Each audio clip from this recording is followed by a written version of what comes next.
Assalamualaikum warahmatullahi wabarakatuh. Yang saya hormati teman-teman dari media, dari Unpad, Kang Dandi. Pertama-tama hatur nuhun atas perkenan hadir teman-teman ke Unpad. Saya tadi memperkenalkan diri, nama saya Arif, saya Rektor Unpad menggantikan Prof. Rina bulan Oktober. Hari ini saya juga ajak teman-teman rektorat, ini tadi disertakan Wakil Rektor Akademik Bu Rosi, ada Wakil Rektor Keuangan Pak Maman, Prof. Maman, ada Wakil Rektor Riset ini Prof. Rizky, ini baru dicukup. Lalu Prof. Widya ini Wakil Rektor Sumber Daya dan juga Tata Kelola ya, sama Pak Fahmi ini Kepala Satuan. Kami punya kepala 3 satuan, ini salah satunya beliau. Teman-teman semua, bagus sekalian, sebetulnya saya punya ide ini kemarin awal.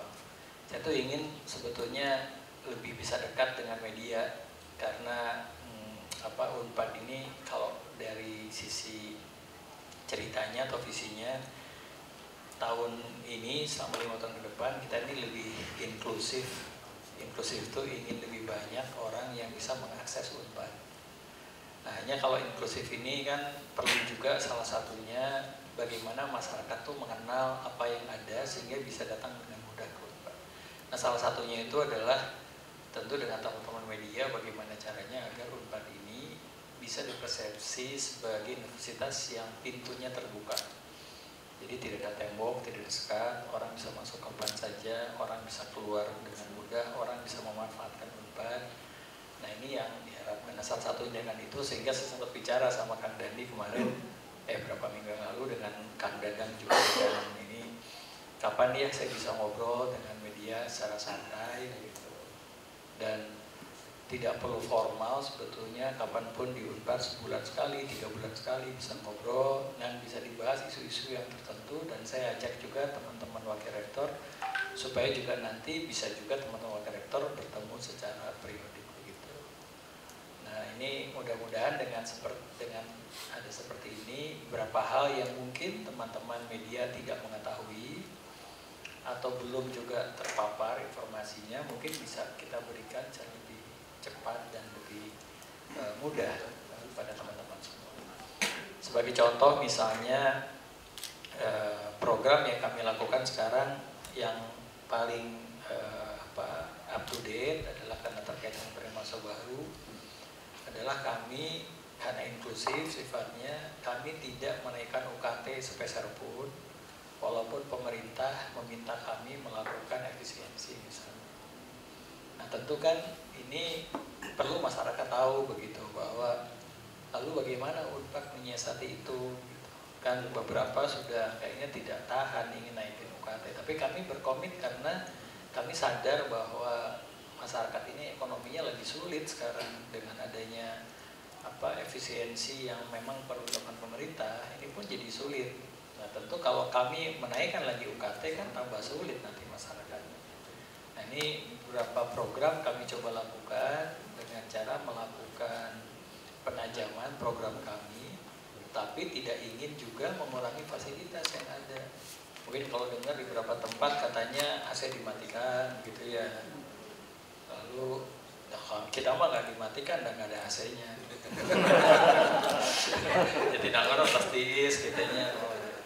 Atau lampu dimatikan, enggak juga begitu. Kita akan tetap lakukan hal yang biasa, yang standar kualitasnya, tetap Unpad melakukan hal yang sama, tetapi tidak suka UKT. Misalnya itu seperti program.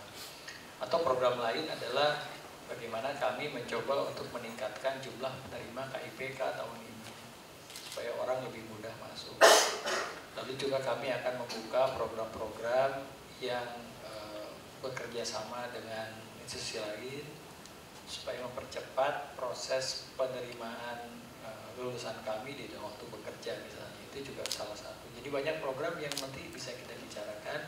Ini hadir juga para wakil rektor, kepala satuan dan semuanya. Mungkin nanti bisa kita bicarakan. Mungkin tidak perlu juga pada saat bertemu seperti ini, tapi juga pada saat-saat nanti kalau diperlukan tertentu. Nah, di luar yang sifatnya kemahasiswaan, kami juga sekarang banyak melakukan kegiatan tertentu. Sebagai contoh katanya ini sekarang lagi tren itu Bandung darurat sampah cenanya ya gitu. Kalau kita lihat di beberapa tempat sampahnya tidak ada. Nah, ini alhamdulillah karena kebetulan secara pribadi dengan Pak Wali Kota teman SMA, dengan Pak Rektor ITB teman SMA begitu. Jadi kami kemarin membuat inisiasi untuk mengatasi sampah bersama-sama antara Unpad dan Pemkot Bandung. Jadi kita bagi tugasnya adalah untuk bagian hulunya tuh dari mulai perubahan perilaku, mindset, segala macam itu oleh Unpad, karena di Unpad tuh punya ahli-ahlinya tuh, ahli sosiologi, antropologi, psikologi, ekonomi dan sebagainya tuh di atas. Jadi teman-teman ITB yang menyelenggarakan untuk bagian hilirnya, bagaimana teknologinya bisa merubah sampah itu menjadi hal yang berguna. Nah ini kelihatannya sekarang Unpad dan ITB bekerja sama dengan Pemkot akan lebih banyak melakukan hal-hal yang semacam itu begitu. Jadi misalnya seperti bagaimana penanganan macet. Kemarin juga kami diminta oleh Pak PJ Gubernur pada bulan Desember itu oleh Pak B untuk bisa melakukan percepatan proses implementasi BRT. Jadi BRT itu juga salah satu. Nah juga misalnya nanti diminta untuk Kertajati. Jadi gimana supaya Kertajati lebih semarak lagi, dan juga masalah-masalah ekonomi kreatif yang ada di Kota Madya Bandung, di mana kita juga bisa mendorong, memberikan perlindungan hukum dan melakukan percepatan peningkatan ekonomi kreatif di Bandung. Nah itu bagian sebetulnya berbagai program itu adalah bagian inclusivity-nya Unpad. Jadi ke depan harapannya Unpad ini bisa lebih terbuka, bisa lebih banyak program yang bisa dimanfaatkan, dan pada akhirnya adalah bisa juga nanti untuk memberikan kemanfaatan pada masyarakat luas, tidak hanya jadi jargon begitu. Yang sampah itu juga maaf, satu lagi stunting itu kemarin sempat diminta oleh Pemprov Jawa Barat misalnya, juga Unpad juga diminta. Jadi sebenarnya banyak program-program yang mungkin kalau disebut satu persatu jadi jika kuliah ya. Pokoknya prinsipnya mah nanti kita diskusi kalau memang teman-teman media ingin bicara, tapi prinsipnya saya ini sebagai Rektor Unpad yang pertama ingin silaturahmi, ingin membuka komunikasi lebih baik dengan teman-teman media supaya kita lebih cair, lebih mudah, dan bisa saling untuk menguatkan lah satu dengan yang lain. Itu mungkin sebagai pembuka Kang Dadi. Iya, Pak Akun, Prof. Saya jadi lupa ya, saya sendiri belum mengenal perkenalkan ini. Buat yang baru ketemu mungkin hari ini, saya Dandi. Saya sekarang jadi kepala kantor komunikasi publik ya. Dulu namanya UPT Humas Unpad ya, zamannya Mas Toron ya. Masih Humas, sekarang udah jadi kantor komunikasi publik. Sebelum nanti mungkin teman-teman ada yang bertanya juga, Pak Rektor mungkin ingin ada sesuatu yang disampaikan tentang prestasi Unpad lah yang baru-baru ini Pak, kemarin kita dapat apa gitu Pak? Pak Rizky ini kan? Pak Rizky. Prestasi Unpad apa aja? Ya Bapak Ibu. Pak. Ya, terima kasih Pak Prof. Jadi Bapak Ibu, alhamdulillah Unpad ini menjadi salah satu perguruan tinggi yang diakui juga di dunia. Jadi di peringkat dunia kita peringkat 596, ini kenaikan yang cukup besar dalam waktu 4 tahun. Kita dari peringkat 900 sekian menjadi 596.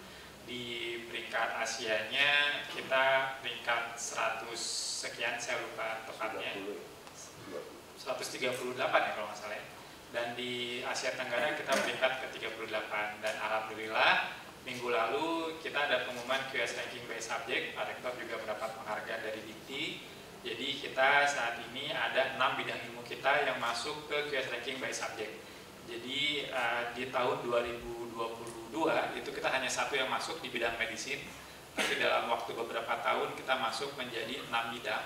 Jadi selain medisin kita juga bidang ekonomi, ekonometrik, business and management, law, hukum, itu salah satu yang terbaik di Indonesia. Ada juga bidang agriculture and forestry, dan yang terakhir ini alhamdulillah minggu lalu kita diumumkan masuk juga dalam bidang English literature and linguistic. Jadi alhamdulillah kita dalam tahun ini ada 4 bidang ya, ada 6 bidang ilmu yang masuk ke SP subject. Selain itu dalam peringkatan yang lain kita juga dalam THE by subject itu juga ada beberapa bidang yang masuk.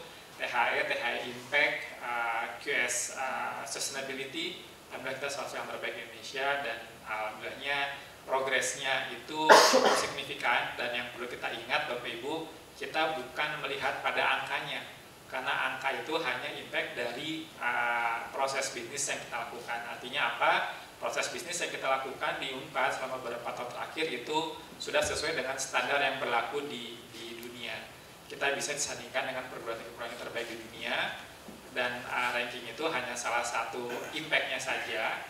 Dan yang terpenting dari pemeringkatan itu adalah pemeringkatan itu bisa menjadi suatu mercusuar atau guidance buat Unpad. Kalau Unpad itu melakukan standar-standar terbaik yang diakui di dunia. Jadi alhamdulillah itu beberapa berita baik yang kemarin juga kalau nggak salah hari Minggu lalu ya Pak Rektor diundang oleh Kementerian Kemdikti dan mendapatkan penghargaan dari Dikti sebagai salah satu perguruan tinggi yang mempunyai bidang ilmu yang di Indonesia ini terbanyak yang masuk ke dalam KSPS. Mungkin itu Pak dari. Terima kasih. Iya, tenun Pak Rizky. Baik.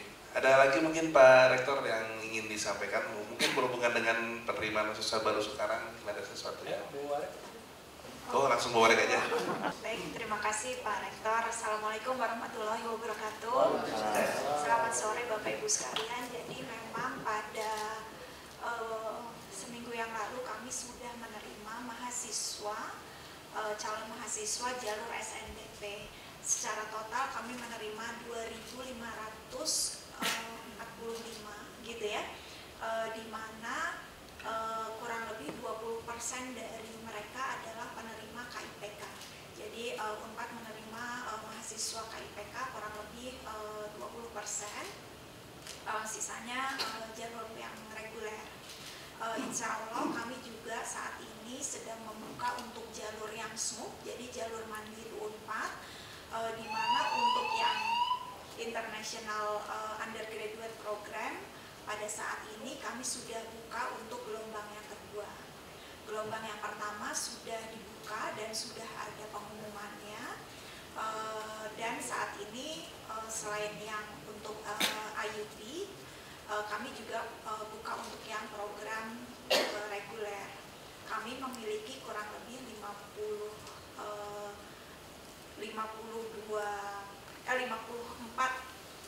prodi sarjana dan 14 prodi vokasi gitu. Pada saat ini salah satu dari prodi vokasi kami yaitu kebidanan itu merupakan terketat nomor 3 secara nasional. Kemudian secara umum banyak sekali yang mendaftar ke prodi-prodi seperti farmasi, kemudian juga ada keperawatan, manajemen, hukum, kedokteran, psikologi, dan banyak lainnya.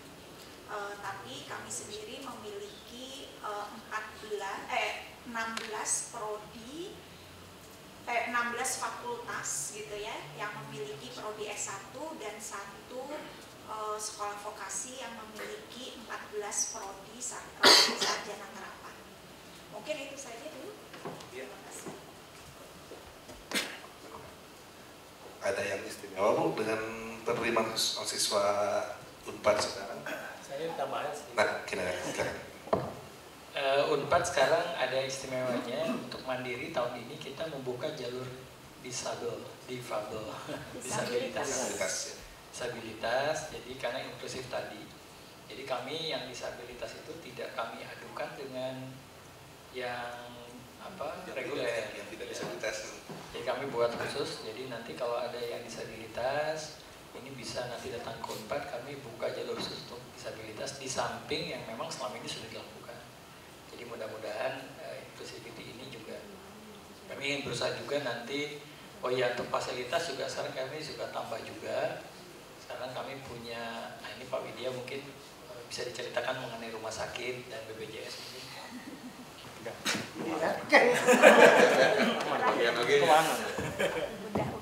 Terima kasih Pak Rektor. Rektor, Pak Kasatgas, dan Bapak hadirin sekalian.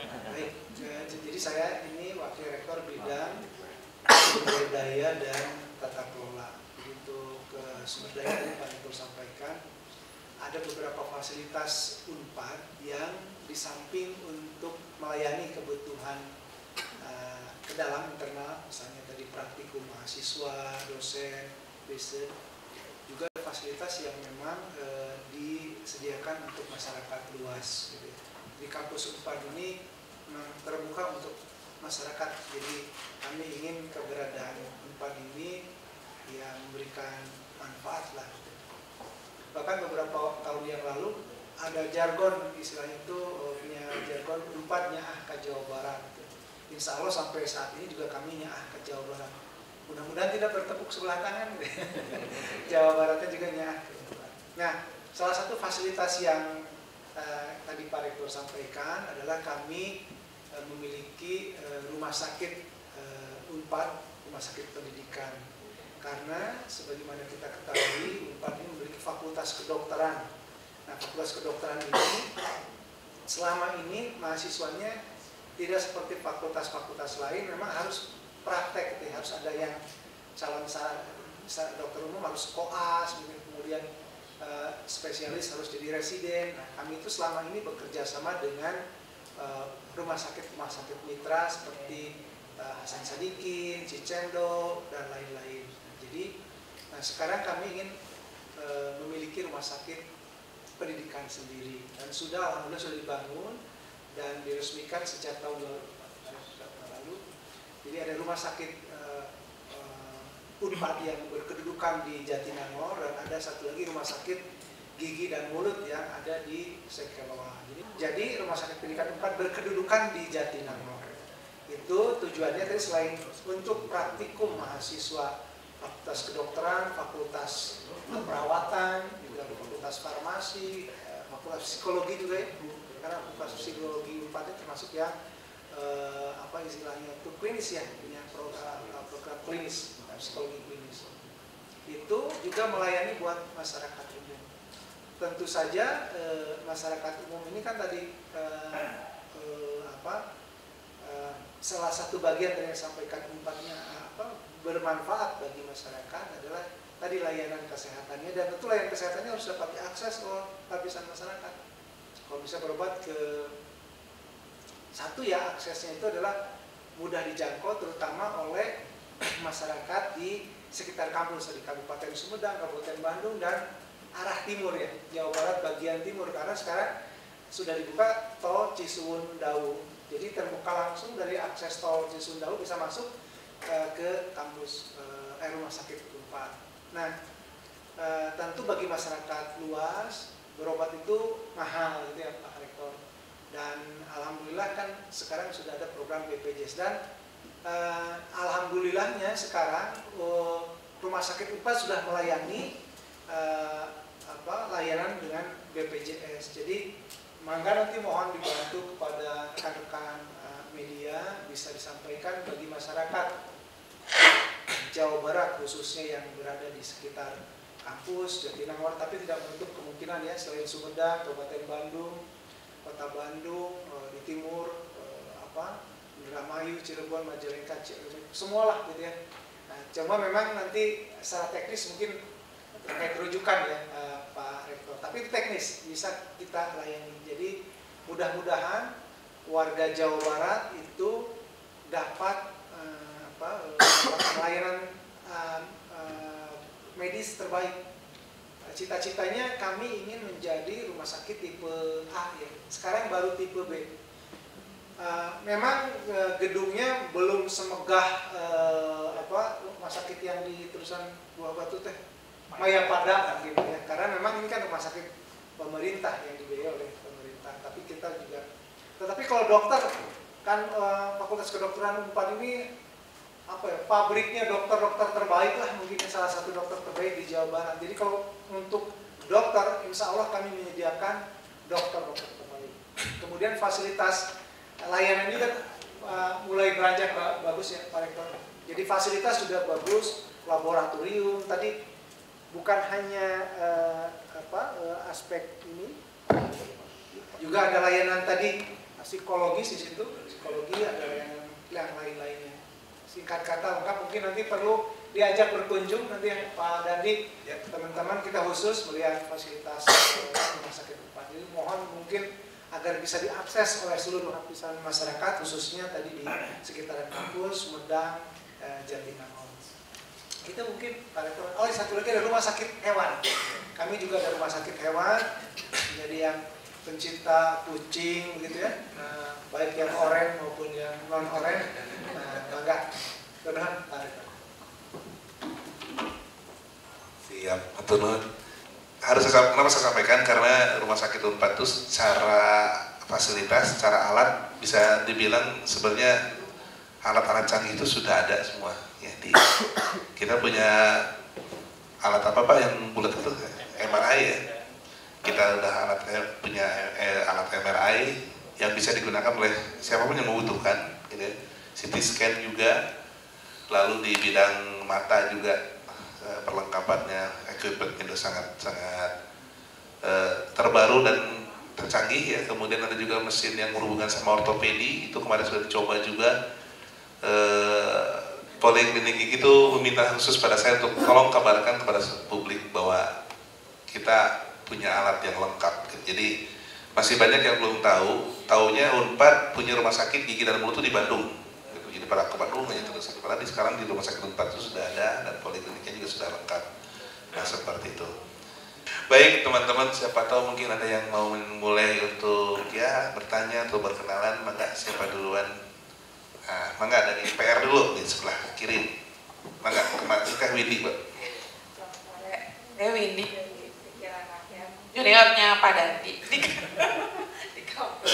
Pak mau tanya tadi untuk jalur disabilitas berapa persen dari total nanti mahasiswa diterima untuk yang disabilitas, dan jurusan atau prodi apa aja yang akan menerima disabilitas? Terima kasih. Jawab Bu Warek ya, biar Langsung Bu Warek aja. Terima kasih. Jadi memang kami ada jalur khusus untuk calon mahasiswa dengan kebutuhan khusus, dan itu 2% ya, maksimal 2% gitu, sehingga mereka nanti akan berkompetisi dengan mereka yang memang berkebutuhan khusus. Nah, seperti yang tadi disampaikan oleh Pak Rektor, maka Unpad inklusif ya. Jadi semuanya memang kami membuka ya untuk semua prodi. Gitu. Ya, sekarang kita menerima berapa Bu setiap penerimaan mahasiswa baru tuh? Sekitar ya, dari Mandiri 2% kan ya? Iya. dari Mandiri tuh. Mandiri itu total 5% Pak, kurang lebih. Dan sekarang kita terima 34.000 kurang lebih. Maaf. Itu total 8.000. Banyak amat. 8.000, berarti 4.000 Mandiri. Berarti 2% dari 4.000. 800. Nggak sampai. 400 berarti 40, 100 ada ya kurang lebih. Ya, 4% kan ya? Iya. 2%. Iya. 2%. Oh iya. Sekitar 100-an ribu gitu, 100-an. Ya, dan itu banyak. Itu banyak. Ya, dan ya 100 sekian lah. Ya, mangga Kang Herlan. Assalamualaikum warahmatullahi wabarakatuh. Pagi Pak Rektor, saya Herlan dari Pikiran Rakyat, juniornya Windy. Ini Pak terkait dengan Unpad yang menjadi pintu terbuka, semua bisa keluar masuk. Begitu juga dengan kami mengapresiasi bahwa Unpad kita tidak akan menaikkan UKT begitu. Tapi Pak Rektor sendiri kan punya target ya untuk pemasukan income buat Unpad yang mungkin sebesar 3 triliun atau apa mungkin saya salah baca tuh. Itu nanti seperti apa? Apakah itu akan targetnya bisa berubah atau bagaimana? Kemudian satu lagi Pak soal target kelas prestasi Unpad yang sampai 300 itu apa bisa kapan kemungkinan tercapainya? Itu aja Pak, terima kasih. Hatur nuhun. 300 dunia maksudnya ya Bu. Oke. Mangga. Iya, mungkin nanti teman-teman membantu ya Yang pertama adalah mengenai 300 dunia dulu. 300 dunia itu sebetulnya itu hanya ukuran kan. Jadi prinsipnya itu bukan tujuan kami, karena kami pikir buat apa 300 tapi kalau mahasiswanya rungsing gitunya. Jadi yang penting sih fasilitas baik segala macam. Tapi 300 itu ditargetkan tercapai di 2029. Karena sekarang kita tadi baru di 596 tahun lalu. Tahun ini mudah-mudahan insya Allah bisa di 500 kecil atau di 400 besar. Nah itu kalau ke 300 itu tidak secepat di 800 karena makin ke sana kan makin pasar-pasar gitu. Jadi mudah-mudahan sih bisa lah sampai situ. Namanya pendapatan, memang kami tetap 3 triliun, tapi kami tidak berusaha mengambil dari mahasiswa. Nah ini kan Pak Warek bidang keuangan. Jangan santai di sini pasti. Terima kasih Pak Rektor dan Bapak Ibu dari media. Jadi betul disampaikan Pak Rektor, target kita itu memang di 2029 3 triliun, tetapi bertahap. Misalnya di tahun 2025 ini sekitar 2 triliun. Dan seperti Pak Rektor sampaikan tadi, kita memang tidak menaikkan UKT. Tapi memang dari sisi penerimaan mahasiswa, tahun lalu kita ada beberapa kuota yang belum terisi, itu yang kita optimalkan tahun ini. Dan yang terpenting juga adalah kita juga sudah mulai shifting ya. Karena pendapatan universitas itu kan apalagi PTNBH itu didorong untuk kemandirian keuangan. Sehingga dengan adanya efisiensi sekarang juga kita terus berusaha shifting ke pendapatan yang lain. Yaitu dari kerjasama, dari bisnis. Kita sudah punya Direktorat Pengelolaan Bisnis sejak Pak Rektor ya. Yang Pak Rektor kita punya Direktorat Pengelolaan Bisnis dan itu didorong untuk meningkatkan pendapatan menuju 2 triliun itu. Sehingga tadi dari UKT mahasiswa tidak naik, ya, pendapatan tetap kita targetkan sesuai dengan range-nya Pak Rektor dengan mendorong dari pendapatan lain, dari kerjasama, dari hibah, ya, kemudian dari pengelolaan bisnis. Mungkin Pak Rektor tambah aja. Betul kan? Jadi kita mencoba untuk mendapatkan pendapatan lain di luar UKT ya. Kita punya satuan usaha juga ya. Mulai tahun kemarin dan mungkin akan perbanyak, kami akan membuka pendidikan-pendidikan yang bisa diambil secara pendek-pendek.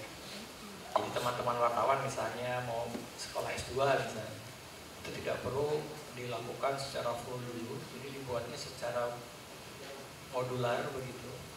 Misalnya 3 bulan, terus berhenti dulu, nanti teruskan lagi, boleh, nanti begitu selesai jadi S2 misalnya, S2.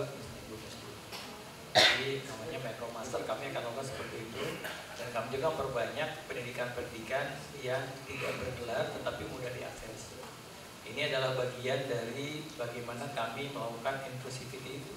Jadi kalau yang mengenyam pendidikan Unpad tidak perlu seluruhnya mahasiswa formal, tapi mahasiswa yang informal atau mahasiswa yang non-gelar juga bisa melakukan. Dan mulai tahun ini kita punya direktorat khusus namanya Direktorat Pendidikan Non-Gelar. Jadi akan mengurusi atau akan melakukan penguatan khususnya di bidang-bidang yang non-gelar. Karena kami sadar sekarang yang namanya profesi itu kadang-kadang tidak berkait langsung dengan pendidikan S1-nya. Nah, ini yang kami akan kembangkan terus supaya kalau memang passionnya ke sana, nanti kami akan kembangkan dengan teknologi atau ilmu-ilmu yang keren. Itu tambahan. Iya, betul Prof. Dan kita punya jalurnya Prof ya. Kita punya pendidikan online, kita sebut namanya Luhung ya. Di Luhung itu banyak modul-modul pembelajaran yang bisa diakses oleh umum, dan itu non gelar dan banyak dari berbagai macam disiplin ilmuwan dan seterusnya. Itu kira-kira mungkin bisa dilanjutkan tadi. Oke, Mas Toro silakan Mas Toro. Assalamualaikum warahmatullahi wabarakatuh. Terima kasih. Perkenalkan Prof. Arif, saya Kisdiantoro dari Tribun Jabar. Di kantor saya ditugaskan sebagai manajer online tribunjabar.id, dan hari ini saya ditugaskan pimpinan untuk bisa hadir di Unpad. Begitu saya dapat undangannya, saya baca Unpad. Saya jadi teringat beberapa puluh tahun yang lalu ketika saya masih jadi wartawan pendidikan. Tadi sudah cerita dengan Kang Dandi ya. Jadi waktu itu ketika Unpad dipimpin oleh Prof. Ganjar, saat itu saya ditugaskan sebagai wartawan pendidikan dan alhamdulillah hari ini saya bisa ketemu lagi dengan teman-teman di Unpad. Prof, baru banget beberapa waktu yang lalu saya ketemu dengan Kang Farhan ya, dan beliau bercerita tentang Unpad. Jadi betul beliau menceritakan bagaimana saat ini Pemkot Bandung menggandeng sejumlah kampus termasuk Unpad untuk menangani masalah sampah, karena hari ini kami melihat Pemkot sangat kesulitan ya untuk mengatasi sampah. Pada saat itu sampah pernah dibuang ke Garut, di Garut ditolak, balik lagi di Bandung, dan sampai hari ini sepertinya formulanya masih belum ketemu. Dan kemarin beliau bercerita saat ini sedang bekerja sama dengan Unpad dan ITB untuk mengatasi masalah sampah. Sedikit bercerita Prof, bahwa kami di media atau di komunitas media, bahwa kami tidak hanya menceritakan tentang what happened gitu ya. Jadi selain itu kami juga punya tugas bagaimana mengedukasi masyarakat. Dan di situ ada teman-teman kampus yang akan mengisi catatan itu gitu. Jadi ketika misalnya kemarin IHSG turun gitu ya, ambrol gitu. Nah, itu kok bisa terjadi seperti itu? Nah, itu penjelasannya dari teman-teman kampus, Prof. Dari teman-teman di Fakultas Ekonomi misalnya seperti itu. Nah, kami sangat senang sekali besok dan hari-hari berikutnya kami bisa mendapatkan akses ke teman-teman di Unpad untuk bisa memberikan semacam pencerahan atau analisis terkait apa yang sebenarnya terjadi atau apa yang terjadi di balik peristiwa seperti misalnya persoalan sampah gitu ya. Sebenarnya kan itu secara kajian pasti ada penjelasannya, dan apakah Pemkot Bandung itu mendengar atau tidak gitu ya dari kampus, karena sebenarnya saya yakin saran-saran itu banyak sekali. Kemudian pertanyaan ini terkait pertanyaan seperti teman-teman yang lain, saya kira tadi belum disenggol ya Pak, bagaimana peran kampus, peran Unpad dalam hal ini, keterlibatannya dalam membangun UMKM gitu ya. Itu juga yang sering sekali disebut oleh pemerintah, bagaimana pemerintah juga mengupayakan UMKM ini terus bertahan di tengah situasi yang tidak menentu. Hari ini juga saya kira menjadi perbincangan yang sangat serius di tengah efisiensi. Jadi bagaimana kami dulu mendengar soal inkubator Unpad gitu ya. Nah, mungkin hari ini perannya seperti apa. Terus yang kedua, Unpad mungkin juga mengamati kebijakan-kebijakan yang saat ini sangat gencar begitu ya dilakukan oleh Pak Gubernur gitu. Apakah Unpad juga melihat itu, dan ke depan saya kira ada kebijakan-kebijakan yang mesti harus diberi catatan oleh kampus termasuk dari Unpad, karena hari ini 1, 2, 3 kebijakan yang dibuat oleh Pak Gubernur juga mendapatkan respon yang sangat serius. Misalnya dari pengusaha travel, bahkan Menteri Pariwisata dan Menteri yang lain juga ikut bereaksi. Terima kasih. Ya, Waalaikumsalam Mas Toro. Ini ngomongin studi tour nih. Iya, ya. Maka Prof mungkin ada. Iya, yang kedua dulu. Yang pertama saya serangkum dulu, berterima kasih kalau teman-teman media bisa mempercayai Unpad untuk bisa diskusi bersama, sharing terhadap isu-isu terkini. Kita disampaikan tadi, mungkin Kang Dandi kapan-kapan kita bisa juga tuh sebulan sekali atau bisa usul dari teman-teman media, kita bahas ini yuk, nanti kita akan undang beberapa pakar di Unpad begitu, kita diskusi panjang lah mengenai hal ini agar kita bisa sama-sama melihat dari berbagai macam sudut pandang. Jadi tidak perlu hal yang sifatnya berita saja, tapi juga mengenai opini atau apapun kita akan senang-senang. Nah, ini yang kedua tadi mengenai bagaimana tentang kebijakan. Ini sebetulnya tidak hanya kebijakannya Pak Gubernur, termasuk Pak Presiden. Kemarin waktu kami berkesempatan diundang oleh Pak Presiden untuk hadir, para rektor, itu disampaikan oleh Pak Presiden. Sebetulnya Universitas itu diminta untuk memberikan banyak masukan, tapi tentu secara kritis, secara dengan data dan sebagainya. Nah, tentu kami dalam gilirannya nanti kami akan melakukan berbagai macam kajian yang kami berikan kepada Pak Gubernur. Misalnya setiap kebijakan tentu ada dua sisi selalu. Jadi sisi A dan sisi B-nya. Sebagai contoh adalah bagaimana saat beliau melakukan penertiban lingkungan di Puncak misalnya. Dari sisi lingkungan sangat benar itu bahwa betul harus diselesaikan. Tapi di sisi lain tentu kami harus memberikan juga masukan secara objektif pada beliau dari sisi keilmuan. Bagaimana dampak sosial ekonominya, bagaimana dampak yang lainnya secara komprehensif, dan mudah-mudahan ini akan menjadi sumbangsi seperti Pak Prof. Vidya sebutkan tadi yang akan jabar begitu. Agar apa kebijakan yang dilakukan itu betul-betul secara tajam dapat memberikan kemanfaatan, tidak hanya hal-hal yang sifatnya menyelesaikan masalah dengan masalah tentu tidak ini seperti itu. Jadi ininya adalah kami akan secara dengan jalur yang baik, dengan cara yang baik tentu, karena kampus tidak boleh diam saja kasarnya untuk hal-hal yang memiliki dampak pada masyarakat. Tapi tentu posisi kami adalah think tank. Kami dalam bagian ilmuwan bagaimana dapat menyampaikan ini secara baik dan juga solutif bagi perusahaan. Nah, mengenai UMKM, ini kami punya program khusus. Pak Fahmi mungkin bisa bercerita mengenai entrepreneurship dan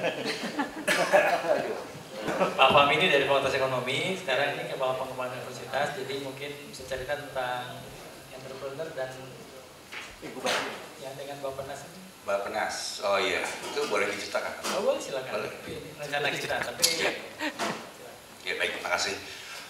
Tadi ya tentang UMKM ya, tadi ya Pak ya. Jadi Unpad kan secara sejarahnya memang sangat concern ya terhadap UMKM ya.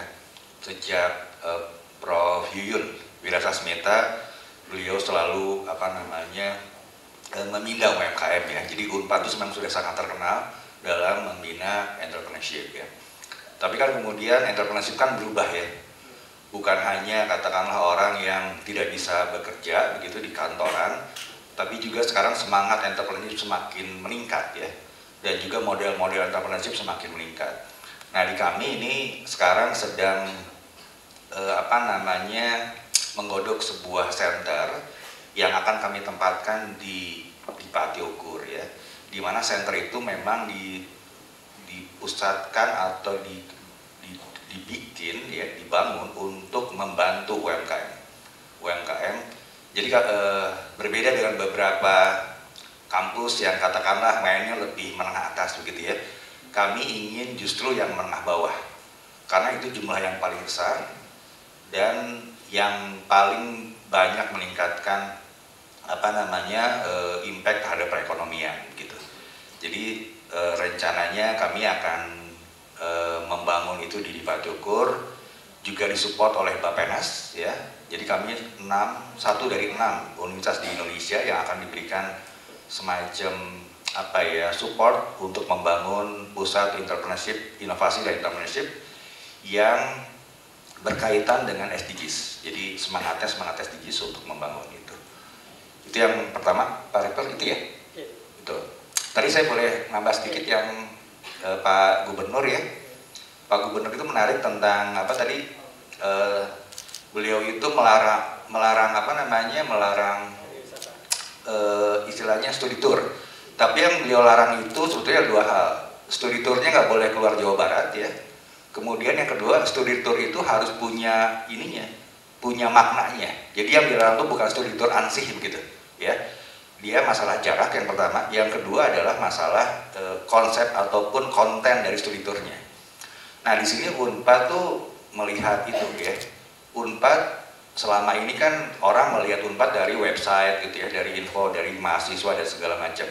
Nah, kami membuat program sebetulnya untuk mengatasi atau membantu sekolah-sekolah. Jadi kami punya program yang namanya UPrep ya, Bu Warek ya. EduVenture sama UPrep ya. Di situ kami memperkenalkan perkuliahan ya. Memperkenalkan perkuliahan, katakanlah mini perkuliahan. Jadi mahasiswa atau siswa SMA atau guru-guru bisa melihat, bahkan orang tua ya, bisa melihat, bisa jalan-jalan ke Bandung begitu ya, atau ke Jatinangor melihat bagaimana perkuliahan itu dilakukan. Mereka bisa langsung nanya ke dosennya dan segala macam. Bahkan beberapa praktek kami berikan kepada mereka ya, sehingga mereka ketika melakukan studi tour gitu ya, itu bukan hanya ke Dufan gitu ya, atau ke mana namanya, ke sebelah itu Jazz Park ya, tapi mereka memperoleh ilmunya ya. Dan kami bikin dengan fun ya. Jadi saya pikir gak usah khawatir, sekolah-sekolah SMA dia ada di Jawa Barat, datang ke Unpad ya. Kami mungkin akan selenggarakan tiap minggu ya, tiap bulan ya Bu Arek, sementara tiap bulan mungkin ya. Tapi kalau peminat banyak bisa tiap minggu tuh Bu Arek mengerjakannya. Nah ini tergantung dari minat. Dan kami sangat support inti dari pesan Pak Gubernur ya, bahwa ketika melakukan pembelajaran itu dilakukan dengan sesuai dengan maknanya dan juga mungkin efisien dan tepat sasaran. Itu Pak. Sedikit mungkin tambahan mengenai entrepreneur tadi.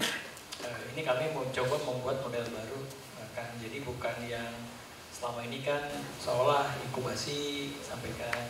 Ternyata dari apa yang kami lihat tidak semua perlu inkubasi. Jadi kadang-kadang dia sudah ada, tapi misalnya tidak punya akses terhadap perbankan misalnya, tidak bankable. Itu kami bantu, khusus itunya saja. Atau sudah bankable, tetapi misalnya tidak punya masalah marketingnya, mencapai pasarnya. Jadi bisa segmental atau bisa lengkap satu bentuk. Nah kami libatkan tuh fakultas komunikasi, fakultas ekonomi, fakultas hukum. Karena kadang-kadang juga perlindungan hak kekayaan intelektual, misalnya ada UMKM batik, jadi dicurilah desainnya dan sebagainya, itu juga boleh bantu. Fakultas FISIP, jadi fakultas ilmu sosial, fakultas budaya, itu kami pusatkan dan kami ingin jadi hub. Jadi siapapun yang membutuhkan bantuan UMKM untuk diperkuat, maka di center itulah kami akan kuatkan. Jadi kami akan membuat semacam pusat entrepreneur dan innovation itu secara model baru, jadi tidak melihat lagi seperti dulu yang hanya memberikan dana dikelola, tapi kadang-kadang tidak cukup kuat ternyata untuk bisa berkembang. Dan setuju tadi dengan Pak Fahmi, jadi PDB kita kan sebagian besar dari UMKM. Jadi kalau kita bisa membantu ini di Jawa Barat setidaknya, maka kita bisa meningkatkan PDB Jawa Barat yang pada akhirnya akan meningkatkan perekonomian atau angka ekonomi Jawa Barat lebih baik. Itu mungkin. Ya, teman Prof. Baik, itu tentang UMKM sudah terjawab Mas Toro ya. Soalnya Mas Toro tadi minta izin ke saya kalau boleh nanti ada pertemuan katanya, bosnya pengen ketemu. kita ngobrol-ngobrol lebih dalam lagi ya. Maka ada lagi dari gimana Ibu Fitri? Gimana? Ada sesuatu yang ingin disampaikan Bu Fitri?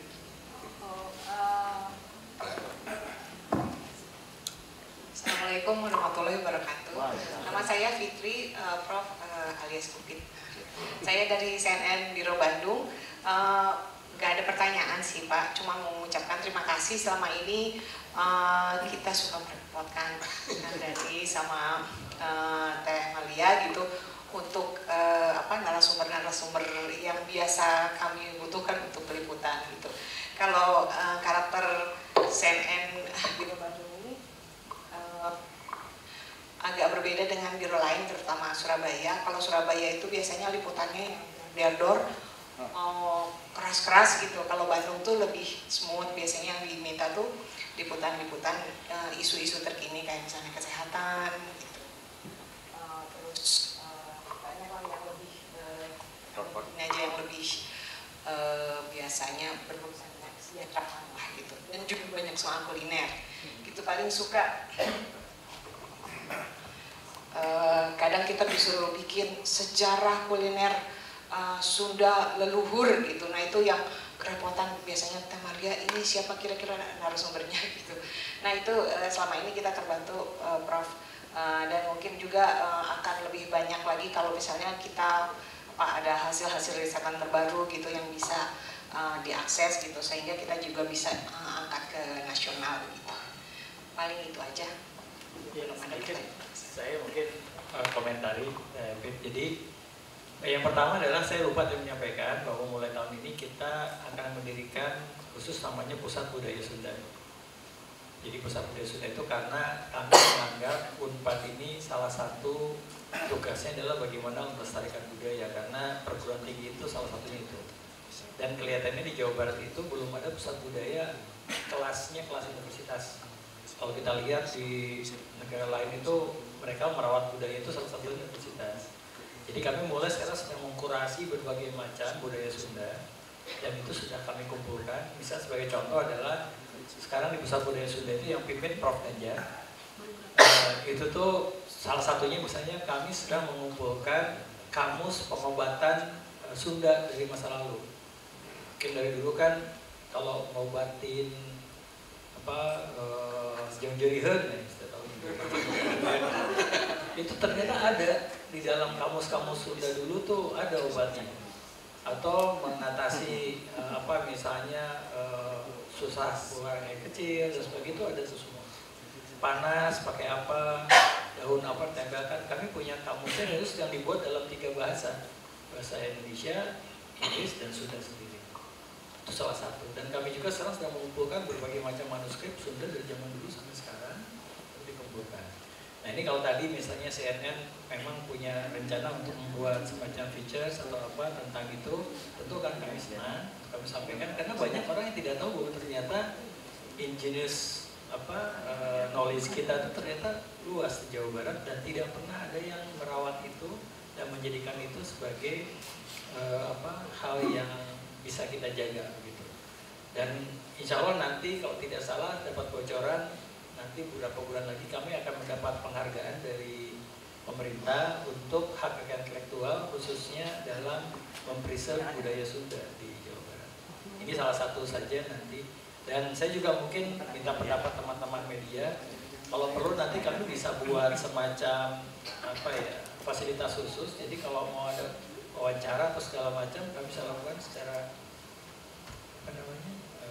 telekonferensi begitu. Oh gitu ya. Jadi kita siapin di Jatinangor ruangannya, jadi tinggal janjian, nanti orangnya di situ pakai green screen, di sana pakai green screen. Iya. Supaya nanti memudahkan, tinggal janjian apa. Iya, telekonferensi lah ya. Di telekonferensi, jadi nanti kita siapin untuk dedikasikan ruang podcast kita nanti di Jatinangor untuk khusus untuk wawancara atau apapun berkait dengan isu-isu yang paling baru. Iya, jadi bisa diikuti secara daring, Mbak ya? Iya, bisa diikuti secara daring. Baik. Terima kasih Bu Upit. Karena saya, Kang Andri begini, Kang suka pengen diomongin sama Pak Rektor. Boleh, Kang. Assalamualaikum warahmatullahi wabarakatuh. Perkenalkan saya Cepi dari TV One. Ini aja sih Pak, mempertegas terkait dengan kemarin pertemuan dengan Pak Presiden CD. Salah satunya kan pemerintah sendiri membahas terkait dengan sekolah rakyat yang akan melibatkan sejumlah kampus, terutama kampus perguruan tinggi negeri. Nah sejauh ini udah ada komunikasi seperti apakah, dan sejauh ini apakah nantinya untuk di Bandung sendiri peran dari Unpad sendiri untuk sekolah rakyat itu kriterianya seperti apa? Itu Pak, terima kasih. Baik, kemarin itu Pak Presiden menyampaikan bahwa beliau punya program untuk membangun sebanyak-banyaknya sekolah berkualitas yang disebut dengan sekolah rakyat. Memang selalu jadi pertanyaan orang, kenapa sekolah rakyat adanya dikelola oleh Dirjen Pendidikan Tinggi, bukan oleh Dirjen Pendidikan Dasar. Ternyata yang dilihat adalah sebetulnya sekolah rakyat ini bagaimana agar lulusannya dapat berkompetisi di tingkat nasional maupun internasional. Sehingga yang memberikan warna haruslah perguruan tinggi supaya tahu outputnya seperti apa. Intinya begitu. Sehingga Pak Presiden mengambil. Nah, kemarin di Bandung memang salah satu yang akan dijadikan rencana untuk harus dibangun. Tapi belum tahu kapan. Nah, nanti kalau saat ada di Bandung, tentu perguruan tinggi yang ada di Jawa Barat, khususnya di Bandung, akan diminta untuk bisa ikut mengawal. Walaupun yang akan menjadi pengawal utamanya adalah Direktorat Jenderal Pendidikan Tinggi sebetulnya, Kementerian Dikti dan Saintek yang akan mengelola. Dan kami nanti diberi masukan apa sih standar-standar tertentu yang harus diajarkan di sekolah tersebut, sehingga nanti keluar dari SMA itu bahkan berkuliahnya tidak hanya di Unpad atau di ITB, tapi bahkan di Harvard, di Oxford, di mana di luar negeri, sehingga kita bisa punya lulusan yang bersaing global yang merupakan warga negara Indonesia. Itu rencananya. Tapi sampai sekarang belum. Kalau tidak salah ini baru digagas tahun ini, rasanya berapa ya kalau tidak salah 10 atau berapa gitu. Tapi nanti akan terus dikembangkan tiap tahun, tentu dengan kaitan waktu dan pendanaan yang cukup dari pemerintah. Oke, makasih banyak Prof. Kamu jauh, Kang Zaidan atau boleh? Oke, terima kasih Pak Dandi, terima kasih juga Prof Arif. Pertanyaan tadi kita udah membahas tentang UNPAD, kemudian juga posisinya di Jawa Barat. Ini saya untuk membahas juga tadi terkait penerimaan mahasiswa. Salah satunya kita punya PSDKU ya Pak. Kira-kira penerimaan di PSDKU ini seperti apa, dan kira-kira depannya dari PSDKU ini seperti apa dari Prof Arif? Terima kasih. Cara kedepannya tentang PSDKU ya. PSDKU yang dimaksud itu ada yang di Pangandaran ya? Pangandaran, betul. Enggak. Baik, tadi pertanyaannya mengenai penerimaan PSDKU seperti apa? PSDKU ini sekarang adalah seperti salah satu prodi yang ada di UNPAD. Jadi kami menerima itu melalui jalur nasional SNBP, lalu melalui jalur nasional SNBT atau UTBK, dan terakhir mandiri. Jadi 3 hal, jadi tidak ada bedanya PSDKU dengan yang lain. Nah lalu ke depan seperti apa? Nah sebetulnya PSDKU itu seperti saat mulai dibangun tahun 2016 adalah bagaimana meningkatkan akses masyarakat, khususnya masyarakat Jawa Barat bagian selatan. Jadi di sana itu karena akses terhadap pendidikan di sana itu ya pada saat ini tidak sebaik di Jawa Barat bagian tengah dan juga di bagian utara untuk akses pendidikan. Nah sehingga saat itu dibangun. Nah dengan demikian tentu saja ke depan seperti apa? Ke depan PSDKU ini harapannya dapat meningkatkan angka partisipasi kuliah, angka partisipasi pendidikan untuk tingkat kuliah, khususnya untuk masyarakat di sana. Saat ini kami menerima kurang lebih per tahun 300-an mungkin ya, 300-an diterima, dan kami berharap nanti dengan bertambahnya fasilitas yang ada di sana, ini kami harapannya bisa meningkat lagi, menjadi lebih banyak lagi mahasiswa yang bisa diterima di sana. Dan kami memberikan prioritas tentu saja untuk masyarakat yang ada di daerah Jawa Barat bagian selatan pada saat besar di bawah. Walaupun sebetulnya banyak yang mendaftar di tempat lain, dari Jakarta, dari mana, ke sana. Tapi tentu karena ini sistemnya adalah sistem menggunakan PT, kita tidak bisa batasi 100%. Sehingga tetap harus nasional, tetap bisa kita akomodir untuk masuk karena sifat institusional. Nah tantangan memang di sana adalah masih cukup besar. Karena yang pertama adalah akses yang tentu tidak semudah yang seperti ada di Jatinangor, tapi kami sekarang dibantu oleh Pemkab Pangandaran dan juga Pemprov Jabar terus meningkatkan, dan sekarang jalan sudah fully bagus sampai ke kampus sehingga tidak lagi isu, dan sekarang kami sedang membangun gedung ketiga di sana untuk PSDKU sehingga mudah-mudahan kualitas yang ada di Jatinangor di Pangandaran ini tetap sama baik dengan apa yang ada di kampus itu. Mudah-mudahan. Jadi sekarang PSDKU Pangandaran itu bukan hanya untuk warga lokal Pangandaran, tapi semua yang besar. Iya ya. Ada rencana ada PSDKU lain? Belum. Belum ya. Tapi kami tapi lupa kami juga punya kelas perwakilan di Jakarta. Jadi untuk khususnya pasca sarjana, untuk yang ingin lebih mudah mengakses atau melakukan proses pendidikan juga bisa menggunakan fasilitas kami di Jakarta. Tapi itu bukan PSDKU, itu hanya kelas perwakilan. Jadi kalau mengurus KRS atau ketemu dengan pembimbing mungkin bisa di sana, atau kuliah-kuliah singkat mungkin bisa dilakukan di sana. Tapi resminya tetap di sana. Terutama jadi tempat diskusi bagi mahasiswa S2 yang mengambil program project based learning, Pak. Iya, teman-teman wartawan juga yang memang mau ikutan project based learning mana bisa juga. Mungkin ada yang mau disampaikan dari Pak Warek, Bu Warek, atau mungkin Pak Fahmi. Ada yang disampaikan lagi yang tadi Bu singgung? Boleh, Pak. Sedikit ini hanya masalah detail kecil. Di media massa tuh seringkali ada perankingan gitu ya Bapak Ibu ya. Kita suka di ranking 10 university terbaik di Bandung gitu ya. Itu kan nggak ada UNPAD gitu ya. Jadi kami merasa, wah kok UNPAD nggak masuk ke dalam ranking university di Bandung gitu ya. Kenapa? Karena di Jatinangor katanya gitu ya. Tapi Unpad itu sebetulnya statutanya Bandung ya Bapak Ibu. Jadi lagu kami juga ada di Bandung gitu. Lagunya juga lagunya Bandung. Jadi Jatinangor itu adalah kampus ya, dan bisa jadi kampus kita nanti berikutnya ada di mana ya, di tempat lain gitu ya Pak Rektor ya, ada di Subang atau di mana begitu ya. Tapi Bandung adalah Unpad gitu. Jadi tolong Bapak Ibu media ya, ketika menjelaskan itu kami tetap ada di Bandung, tetap kampusnya pun bangunan tertuanya masih di Bandung, statutanya di Bandung. Jadi kalau membuat perankingan ataupun informasi kampus di Bandung ya Unpad masih salah satu di antaranya. Kecil tapi ya sedikit gatal aja. Ada yang gemes. Iya, tapi betul teman-teman, kadang-kadang Unpad tuh nggak dianggap ada di Bandung ya. Jadi kenapa nggak masuk peringkat terbaik di Bandung? Coba cek data peringkat universitas di Sumedang, pasti kita nomor 1.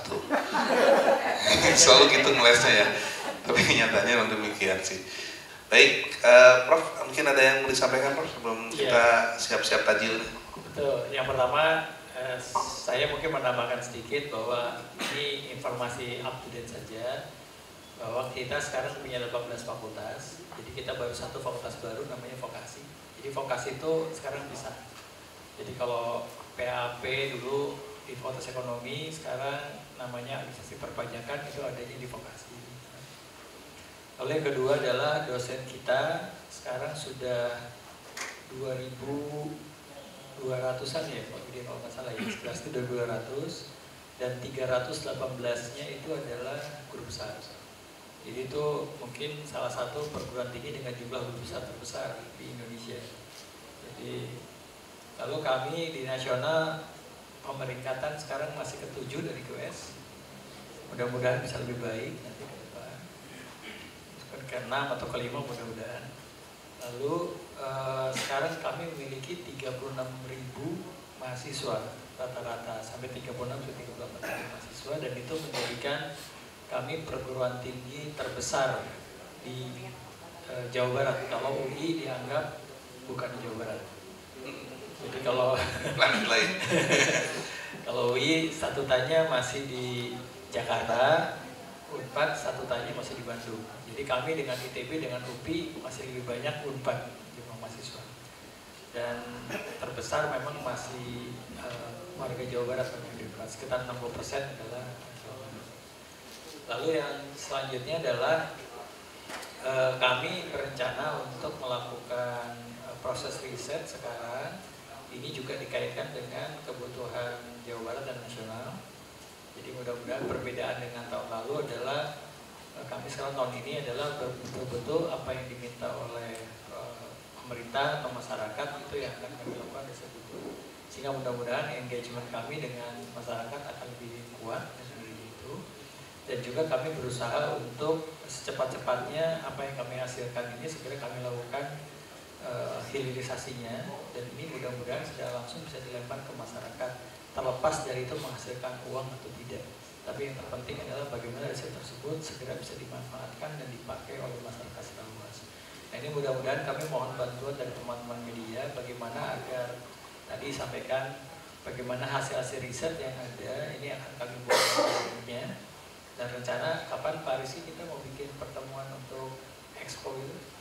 30 April kami akan membuat expo Unpad seperti itu. Kami akan mengundang itu ya mitra-mitra industri dan sebagainya agar nanti kami bisa segera mungkin untuk melakukan connectivity bagaimana ilmu yang ada di Unpad ini bisa langsung bisa digunakan atau bisa dimanfaatkan oleh masyarakat luas. Mudah-mudahan seperti itu. Mengenai kehidupan kemahasiswaan, kami tetap berkomitmen untuk bisa memberikan kebebasan akademik bagi mahasiswa.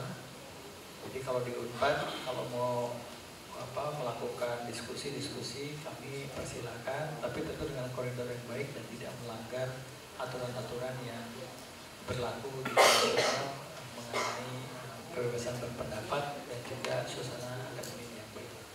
Itu mungkin tambahan. Iya. Terima kasih. Terima kasih banyak, Bro. Baik teman-teman, sebentar lagi kita ada masuk ke jamnya tajil ya. Kan tajil itu sambil menunggu azan ya. Tajil. Kita menunggu azan, kita bisa tajir. Bisa. Kalau di sini bisa. Cuma tadi ada menarik, teman-teman.